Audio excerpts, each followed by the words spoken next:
بھائی جو یاسین شریف سے فارغ ہو گئے ہیں وہ قریب قریب آ جائے۔ با ادب با نصیب، بے ادب بے نصیب۔ جو ادب والا ہوتا ہے وہ بڑی نصیبوں والا ہوتا ہے، اور جو بے ادب ہوتا ہے وہ بد نصیب ہوتا ہے۔ اور خاص کر کے جو دین کی باتیں ہیں وہ بڑی توجہ سے سننی چاہیے۔ امام اعظم ابو حنیفہ رحمۃ اللہ علیہ فرماتے ہیں کہ اگر کوئی چیز تمہیں 100ویں مرتبہ کہی جا رہی ہو، اس کو بھی ایسی ہی توجہ کے ساتھ سنو جیسا کہ تم پہلی مرتبہ کسی چیز کو توجہ سے سنتے ہو، اور اگر تم نے اس توجہ سے نہیں سنی تو اللہ تمہیں محروم کر دے گا۔ اور پھر آج تو ہم جو باتیں کرنے والے ہیں وہ تو آقا جناب محمد مصطفیٰ صلی اللہ علیہ وسلم کی معراج کا تذکرہ کرنا ہے، بڑی بلند باتیں کرنی ہے، بڑی اونچی باتیں کرنی ہیں، لہٰذا ادب کے ساتھ سنیں، توجہ کے ساتھ سنیں۔ تو آج ہم جو یہاں پر جمع ہوئے ہیں معراج کی نسبت سے جمع ہوئے ہیں۔ یہ واقعہ معراج یہ ہمارے نبی صلی اللہ علیہ وسلم کی زندگی کے خوبصورت واقعات میں سے ایک واقعہ ہے۔ ہمارے نبی صلی اللہ علیہ وسلم کی زندگی کے بہترین واقعات میں سے ایک واقعہ، عظیم واقعات میں سے ایک واقعہ معراج ہے۔ ہمارے نبی صلی اللہ علیہ وسلم کو معراج نصیب ہوئی، اس کا تذکرہ قرآن پاک میں بھی ہے اور احادیث میں بھی اس کا تذکرہ ملتا ہے، اس کی روایتیں ملتی ہیں۔ بلکہ 30 صحابہ ایسے ہیں جو حضور پاک صلی اللہ علیہ وسلم کی معراج کی روایت کو بیان کرتے ہیں، اور ان 30 میں سے 7 تو وہ صحابہ ہے جو حضور پاک صلی اللہ علیہ وسلم کی معراج کے وقت میں مسلمان تھے اور حاضر تھے، اور باقی کے جو صحابہ ہے وہ آپ صلی اللہ علیہ وسلم کی زبانی سنے ہوئے واقعے کو بیان کرتے ہیں۔ اور واقعہ معراج کو روایت کے اندر بیان کرنے والے وہ صحابہ ہیں جو عدلہ صحابہ ہیں، بڑے بڑے صحابہ ہیں۔ حضرت انس بن مالک، مالک بن صعصعہ، ابو ذر غفاری، حضرت ابو ہریرہ، حضرت عمر، حضرت علی، حضرت ابو سعید خدری، حضرت عبداللہ ابن مسعود اور حضرت عائشہ صدیقہ رضی اللہ تعالی عنہم اجمعین جیسے بڑے بڑے صحابہ نے واقعہ معراج کی روایت کو بیان کیا ہے۔ معراج کس کو کہتے ہیں؟ معراج یہ عربی کا ایک لفظ ہے، عروج اس سے بنا ہے۔ عروج کا مطلب ہوتا ہے بلندی اور اوپر جانا، اس کو عروج کہتے ہیں۔ اور معراج اس کا اسم اعلیٰ ہے، یعنی وہ چیز جس کے ذریعے سے اوپر چڑھا جاتا ہے۔ تو جو سیڑھی ہوتی، انسان اوپر سیڑھی سے جاتا ہے تو سیڑھی کو بھی معراج کہا جا سکتا ہے۔ اس زمانے میں لفٹ ہوتی ہے، لفٹ کے ذریعے سے انسان اوپر جاتا ہے تو لفٹ کو بھی معراج کہہ سکتے ہیں۔ اور روایت میں سیڑھی کا تذکرہ بھی ملتا ہے، سلم کا تذکرہ بھی ملتا ہے کہ حضور پاک صلی اللہ علیہ وسلم کو مسجد اقصیٰ سے سلم کے ذریعے سے، سیڑھی کے ذریعے سے اوپر کی سیر کرائی گئی۔ واقعی معراج میں 2 الفاظ ملتے ہیں، ایک تو اسرا ملتا ہے اور ایک معراج ملتا ہے، اور دونوں الگ الگ ہیں۔ ہمارے نبی صلی اللہ علیہ وسلم کو پہلے بیت اللہ سے، مسجد حرام سے مسجد اقصیٰ لے جایا گیا۔ یہ زمینی مسافت تھی اور زمینی سفر تھا، اس کو اسرا کہا جاتا ہے۔ اور پھر مسجد اقصیٰ سے آپ آسمانوں پر گئے، جنت کو دیکھا، جہنم کو دیکھا اور عرش عظیم تک پہنچ گئے۔ تو مسجد اقصیٰ سے جب عرش عظیم تک کا اپنے سفر کیا، اوپر کا سفر کیا، اس کو معراج کہا جاتا ہے۔ اسرا کا تذکرہ تو قرآن کریم میں موجود ہے۔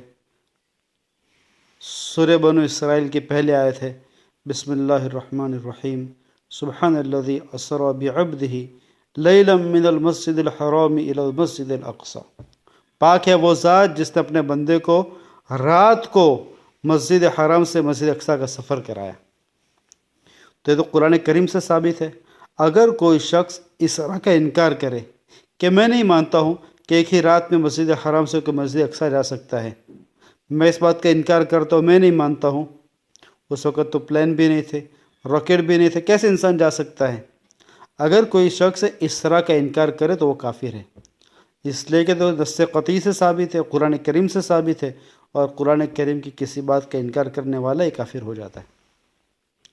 اور پھر جو آپ نے مسجد اقصیٰ سے اوپر کا جو سفر کیا اس کو معراج کہا جاتا ہے، اور معراج کا تذکرہ بھی حدیث متواترہ سے ثابت ہے، اور احادیث متواترہ سے جو چیز ثابت ہو، اگر کوئی شخص معراج کا انکار کرے تو وہ فاسق ہے اور بدعتی ہے، بڑا گنہگار ہے۔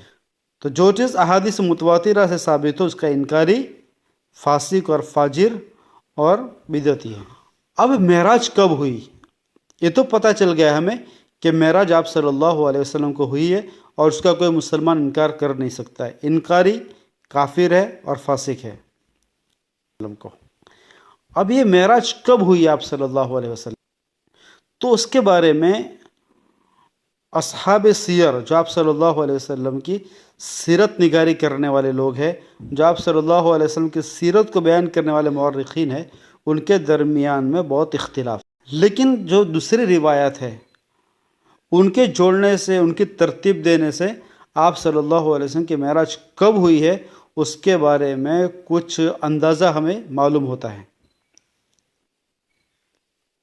اور ایک روایت یہ ہے کہ یہ بات روایت سے ثابت ہے کہ حضرت خدیجہ رضی اللہ تعالی عنہ کا انتقال، حضرت خدیجہ رضی اللہ تعالی عنہ کا انتقال 5 وقتہ نماز کے فرض ہونے سے پہلے، اور 5 وقتہ نماز فرض معراج میں ہوئی، تو معراج سے پہلے حضرت خدیجہ رضی اللہ تعالیٰ عنہ کا انتقال ہو گیا۔ اور دوسری روایتیں بھی ملتی ہے کہ شعب ابی طالب میں جب آپ صلی اللہ علیہ وسلم کے اوپر قریش نے بائیکاٹ کیا اور آپ ابو طالب کی گھاٹی میں جا کر قید ہو گئے، تو خدیجہ رضی اللہ تعالیٰ عنہ آپ صلی اللہ علیہ وسلم کے ہمراہ شعب ابی طالب میں تھی۔ اور روایت میں بات ملتی ہے کہ شعب ابی طالب سے چھٹکارا سن 90-10 میں ہوا۔ آپ صلی اللہ علیہ وسلم کو نبوت 40 سال کی عمر میں ملی، اور 10 سال گزر گئے، یعنی آپ صلی اللہ علیہ وسلم کی عمر 50 سال تھی تب آپ شعب ابی طالب سے باہر آئے۔ تو اس سے پتہ چلا کہ معراج یہ 10 سال گزرے تب تک نہیں ہوئی تھی، اور شعب ابی طالب سے چھٹنے کے بعد پھر حضرت خدیجہ رضی اللہ تعالیٰ عنہ کا انتقال ہو گیا۔ پتہ یہ چلا کہ 10-90 تک تو آپ صلی اللہ علیہ وسلم کا معراج نہیں ہوئی تھی۔ شعب ابی طالب سے خلاصی کے بعد، وہاں سے چھٹکارے کے بعد، اس بائیکاٹ کے ختم ہونے کے بعد آپ صلی اللہ علیہ وسلم نے سن 90-10 یا سن 90-11 میں طائف کا سفر کیا، اور یہ بھی روایت میں ملتا ہے کہ طائف کے سفر کے بعد آپ صلی اللہ علیہ وسلم کو معراج ہوئی۔ تو اندازہ یہ ہو گیا کہ آپ صلی اللہ علیہ وسلم کی معراج یا تو سن 90-10 میں ہوئی ہے یا سن 90-11 میں ہوئی ہے۔ کون سے مہینے میں ہوئی؟ تو اس کے بارے میں 5 اختلاف ہے، 5 اقوال ہے۔ ایک قول یہ ہے کہ آپ صلی اللہ علیہ وسلم کو معراج ربیع الاول میں ہوئی۔ دوسرا قول یہ ہے کہ آپ صلی اللہ علیہ وسلم کا معراج ربیع الاخر میں ہوئی۔ تیسرا قول یہ ہے کہ رجب میں ہوئی۔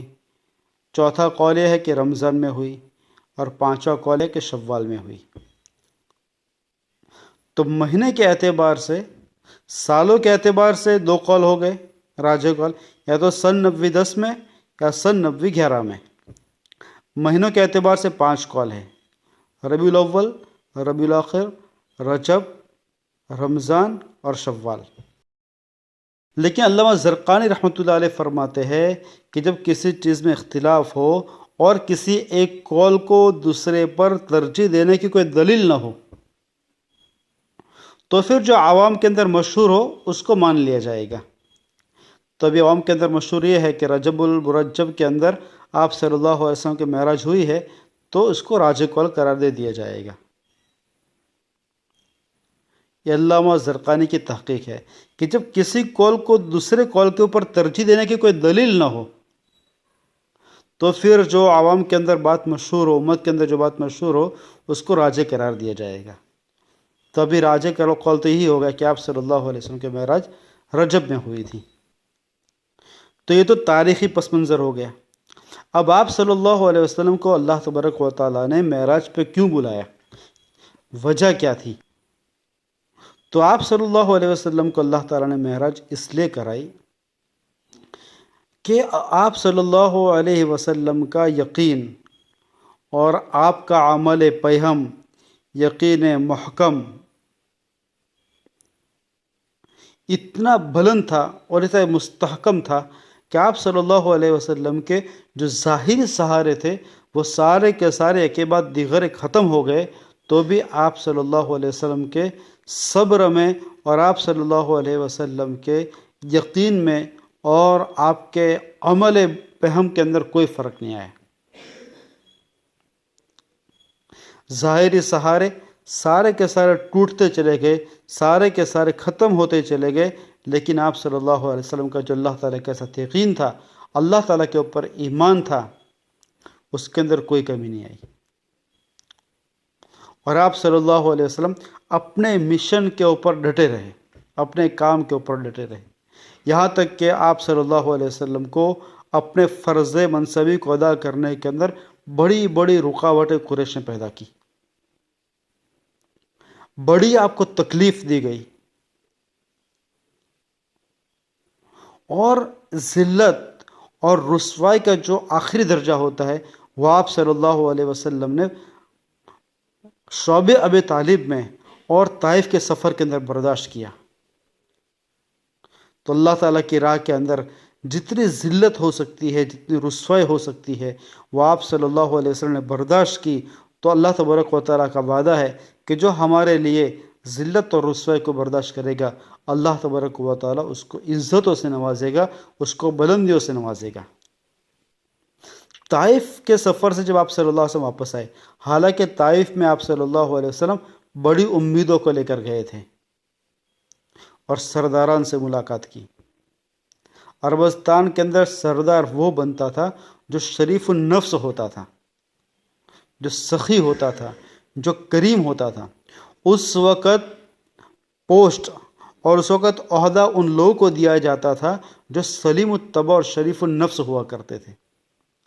آج کی طرح ماحول نہیں تھا، حکومت میں نیک آدمیوں کی گنجائش بہت کم ہے، سردار وہی بنتا ہے جس کے ہاتھ میں بم ہے۔ آج کا تو یہ معاملہ ہے کہ جو جتنا زیادہ کمینہ ہوتا ہے، جتنا زیادہ رذیل ہوتا ہے، وہ بڑے عہدے پر ہوتا ہے، لیکن اس وقت ایسا نہیں تھا۔ اس وقت شریف النفس آدمی کو سردار بنایا جاتا تھا۔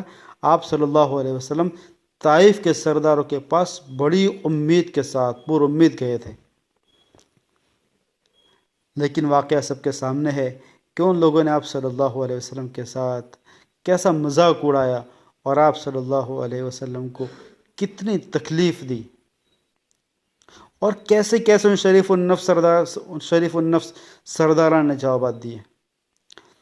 آپ صلی اللہ علیہ وسلم جب طائف سے واپس آئے تو آپ کا سینہ چکنا چور ہو گیا تھا۔ آپ صلی اللہ علیہ وسلم کے سینے میں بہت درد تھا، بہت دکھ تھا، اور ان لوگوں نے آپ صلی اللہ علیہ وسلم کے پیچھے بچے لگا دیے، اور ان بچوں نے آپ صلی اللہ علیہ وسلم کے اوپر اتنے پتھر برسائے کہ جب آپ صلی اللہ علیہ وسلم ایک باغ میں رکے تو باغ دشمن کا تھا، لیکن اس دشمن نے بھی جب آپ صلی اللہ علیہ وسلم کے حالت زار کو دیکھا تو اس کو بھی آپ صلی اللہ علیہ وسلم کے حالت کے اوپر ترس آ گیا۔ تو آپ صلی اللہ علیہ وسلم کے سینے کے اندر ایک صدمہ تھا، ایک دکھ تھا، اور آپ نے اللہ تعالیٰ کے راستے کے اندر جو برداشت کرنا ہوتا تھا وہ سارا برداشت کر لیا تھا۔ اب وقت تھا آپ صلی اللہ علیہ وسلم کے سینے کو راضی کرنے کا، اور آپ کے دکھوں کو ختم کرنے کا، اور آپ کو عزتوں کے بلند مرتبے پر پہنچانا۔ آپ صلی اللہ علیہ وسلم کو جتنے اللہ تبارک و تعالیٰ نے امتحان اور ابتلا لینی تھی وہ لے لی، اب آپ صلی اللہ علیہ وسلم کو اس کا بدلہ دینا تھا۔ تو اسی بدلے کے لیے اللہ تبارک و تعالیٰ نے آپ صلی اللہ علیہ وسلم کو عرش اعظم پر اٹھایا، عرش اعظم کا سفر کرایا اور اپنے پاس بلایا، اور اتنی بلندی نصیب فرمائی کہ ملک اعلیٰ اور ملائکۃ المقربین کے سردار حضرت جبریل امین بھی پیچھے رہ گئے۔ آپ صلی اللہ علیہ وسلم ان سے بھی آگے چلے گئے یہاں تک کہ آپ صلی اللہ علیہ وسلم جو انتہا ہے، بلندی کی انتہا ہے، عرش اعظم پر پہنچ گئے۔ آج تک کا جو دور تھا آپ صلی اللہ علیہ وسلم کا، وہ تکلیفوں کا دور تھا، امتحان کا دور تھا، ابتلا کا دور تھا۔ اب آپ صلی اللہ علیہ وسلم کو اللہ تبارک و تعالیٰ نے بدلہ دینا شروع کیا۔ آج آپ معراج سے واپس آئے، تو معراج سے واپس آنے کے بعد تقریباً 6 مہینے کے بعد آپ کو ہجرت کا حکم ہوا، اور سارے کے سارے صحابہ کرام ایک جگہ پر مدینہ منورہ کے اندر جمع ہو گئے، اور آپ صلی اللہ علیہ وسلم کی ایک چھوٹی سی ریاست مدینہ منورہ کے نام سے قائم ہو گئی۔ اب بدلے کا وقت شروع ہو گیا، اور پھر وہ مدینہ منورہ کی جو ریاست تھی وہ الگ الگ محاذ کے اوپر کامیاب ہوتی رہی، اور 10 سال کے تھوڑے سے وقفے کے اندر وہ مدینہ کی ریاست پورے عربستان کے اندر قائم ہو گئی۔ پورا عربستان آپ کی ریاست کے سرنگوں ہو گیا۔ تو ایک قربانی اور ایک آزمائش اور ابتلا کا وقت ہوتا ہے، جب انسان اس کے اندر کامیاب ہوتا ہے تو پھر اللہ تعالیٰ کی جانب سے فتوحات شروع ہوتی ہے، جس کا اللہ تبارک و تعالیٰ نے قرآن کریم کے اندر وعدہ فرمایا ہے۔ تو بھائی دوستو بزرگوں، تو معراج کے متعلق یہ تحقیقی بیان اس لیے بیان کیا گیا ہے تاکہ ہمارے سامنے معراج کی جو فلسفی ہے اور معراج کی جو حقیقت ہے وہ سامنے آئے۔ تو سالوں کے اعتبار سے بھی اختلاف ہے، مہینوں کے اعتبار سے بھی اختلاف ہے، تو پھر دنوں کا اور تاریخ کا تو معاملہ بہت دور کی بات ہے۔ اور معراج کی رات اور معراج کے دن کے اندر کسی عبادت کا کوئی تذکرہ نہیں ہے۔ اس وجہ سے ہے کہ صحابہ کرام رضی اللہ تعالیٰ عنہم مجمعین آپ صلی اللہ علیہ وسلم کے معراج کے بعد 100 سال تک زندہ رہے، لیکن کسی بھی صحابی نے معراج کے دن میں، معراج کی رات میں کسی عبادت کو مخصوص نہیں کیا، متعین نہیں کیا، اور نہ کوئی عبادت کی۔ انہوں نے اس کا کوئی الزام نہیں کیا کہ اب معراج کی رات آج ہے، معراج کا دن ہے تو اب عبادت کرنی پڑے گی۔ انہوں نے اس کا معراج کو تو مانتے تھے، معراج تو ہے، لیکن معراج کے دن اور رات میں کسی چیز کا الزام نہیں کیا، اسی وجہ سے اس کے اندر اختلاف ہے۔ اور اگر صحابہ کرام اس کا الزام کرتے اور اس کو مخصوص راتیں اور مخصوص دن مانتے تو ظاہر سی بات ہے کہ اس میں کوئی اختلاف باقی نہیں رہتا۔ بھائی دوستو بزرگوں، اللہ تبارک و تعالی ہم